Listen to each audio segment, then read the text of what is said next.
نهم سپارہ اتلسم رکو سورہ انفال سلورم رکو نهم سپارہ اتلسم رکو سورہ انفال سلورم رکو بسم اللہ الرحمن الرحیم یا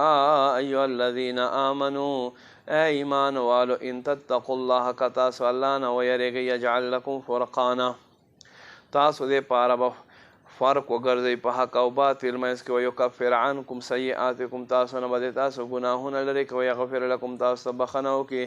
والله ذو الفضل العظیم الله لوی فضل وال دی واذ یمکر بک الذین کفروا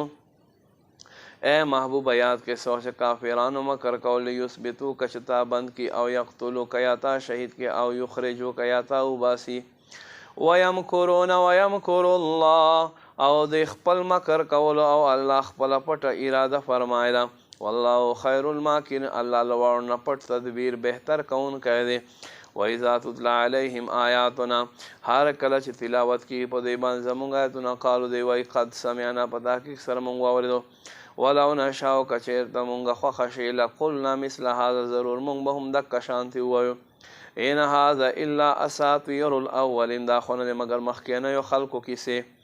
وإذ قالوا اللهم إن كان هذا هو الحق یاد کړئ چې څه وخت وې د کافرانو ای رب که چېرته دا قرآن حق من عندک ستا له جانبه فامطر علینا حجارة من السماء بیا ته موږ باندې اسمان نه کاڼي ووروئ او ائتنا بعذاب علیم یا ته موږ خواته راتګ وکړي په دردناک عذاب سره وما كان الله ليعذبهم او الله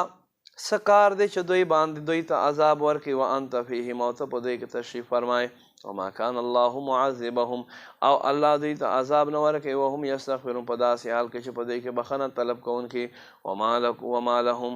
او دوی لره څه دي الله يعذبهم الله چې الله دوی ته عذاب نه ورکوي وهم یصدون عن المسجد الحرام په داسې حال کې چې دوی مسجد حرام نه منع کوي وما كانوا اولیاؤه او دوی د دې اهل نه دي ان اولیاؤه ندی دی اولیاء الا المتقون مگر پرهیزګاران ولكن اکثرهم لا يعلمون لیکن اکثر خلق علم لري